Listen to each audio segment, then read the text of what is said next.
Salvador da minha vida, muda minha história, escreva o meu nome no livro da vida, e a partir de hoje eu sou propriedade tua.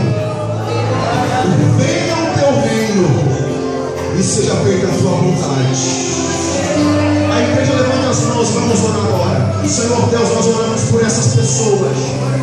Meu Deus, venha sobre elas com libertação, com cura, com restauração, em nome do Senhor Jesus.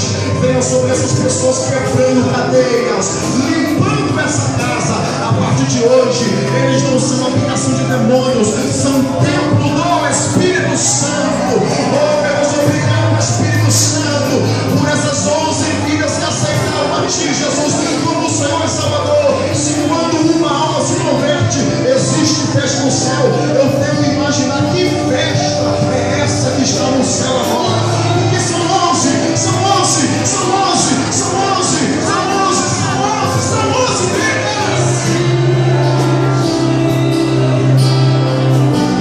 Quantos podem aplaudir o Senhor nessa noite?